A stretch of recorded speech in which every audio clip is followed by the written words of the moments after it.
E o Tribunal de Justiça aprovou hoje de manhã, por unanimidade, a abertura de processo administrativo disciplinar contra o juiz José Ramos, que é titular da 2ª Vara Civil de Teresina.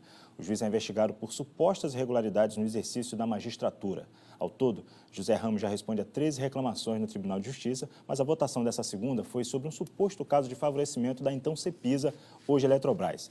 O magistrado teria beneficiado o órgão, deferindo um pedido de antecipação de tutela. Agora nós recebemos aqui no estúdio o juiz José Ayrton Medeiros, que é auxiliar da Corregedoria do TJ. Boa noite, seja bem-vindo ao Jornal Cidade Verde. Foi instaurado esse processo de investigação. O juiz ainda não foi punido, né? Boa noite. Boa noite a todos. É exatamente isso. A decisão do plenário hoje foi acatar a proposta do desembargador Sebastião, desembargador corregedor, em nome de quem eu falo, de instaurar um processo para apurar irregularidades apontadas. Só para retificar, não em benefício da antiga Cepisa, hoje Eletrobras, mas em prejuízo, na verdade, da Cepisa Eletrobras. Houve a Cepisa Eletrobras, a União, que é detentora da maioria das ações da Cepisa, hoje a Eletrobras, apresentou uma reclamação de que teria sido prejudicada em razão de decisões proferidas pelo juiz em determinado processo. O corregedor entendeu que havia indícios de irregularidades e propôs a instauração do processo. O procedimento se dá exatamente assim. O corregedor, entendendo que há irregularidade, ele propõe ao plenário do tribunal a instauração de um processo contra o magistrado, em havendo, como houve, a maioria dos membros do tribunal entendendo que há indícios de irregularidade, instaura-se o processo, sorteia-se um relator e dentro desse processo serão produzidas as provas para que, ao final, o próprio tribunal pleno também entenda que se há ou não irregularidade efetivamente comprovada, em havendo que aplica a penalidade ao magistrado. Em não havendo, óbvio, inocenta o magistrado e o processo é arquivado. Então, esse processo foi iniciado quando a Eletrobras ainda era Cepisa. Por que essa lentidão a respeito desse processo específico, ou são todos assim que acontece?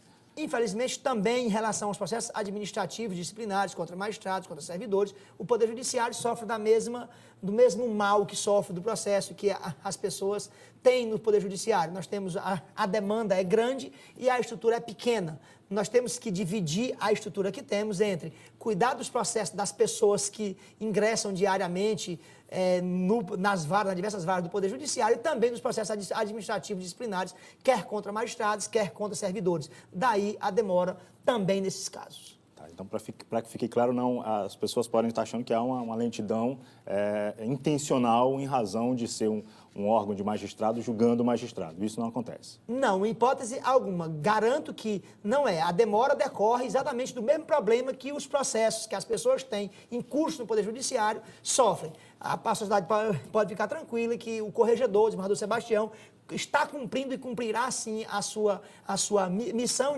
em recebendo reclamações contra magistrados, em entendendo que há indícios que indiquem a necessidade de uma averiguação, da instalação de um processo, para que se apure se há ou não procedência na denúncia. Ele fez nesse caso e o fará em todos onde entender que há elementos para tanto. Certo, a gente falou no início da nossa entrevista, juiz, a respeito desse juiz José Ramos, que ele já está respondendo, ou pelo menos já há reclamações, pelo menos 13 casos diferentes com respeito à atuação dele como magistrado.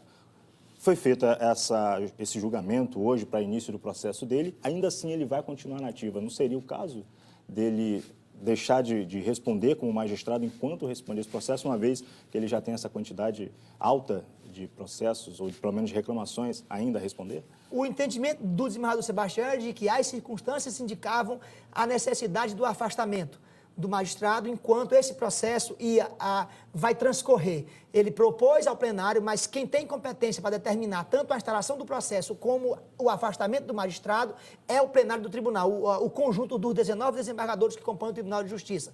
E, por maioria, o plenário do tribunal entendeu de não afastar. Por unanimidade, entendeu de instaurar o processo, mas, por maioria, entendeu de não afastar. E, como diz a Constituição, o órgão competente para dizer se há ou não a instauração e o afastamento é o plenário do tribunal, e o plenário do tribunal, nesse caso, entendeu que não deveria afastar. E é assim que se dá e é assim que a Constituição determina. Há, então, que se aguardar a conclusão do processo para ver que decisão o plenário tomará ao final do processo. A Corregedoria do Tribunal de Justiça do Piauí hoje tem muitos casos a serem resolvidos ainda? Olha, para nós, o ideal era de que não houvessem reclamações de desvio de conduta de magistrado. Mas nós temos sim um número, mas não um número grande, a ponto de dizermos que a nossa magistratura ela é toda suspeita ou toda é acusada de irregularidade. Nós temos sim alguns números, o ideal era de que não houvesse, mas não temos isso como um número alarmante.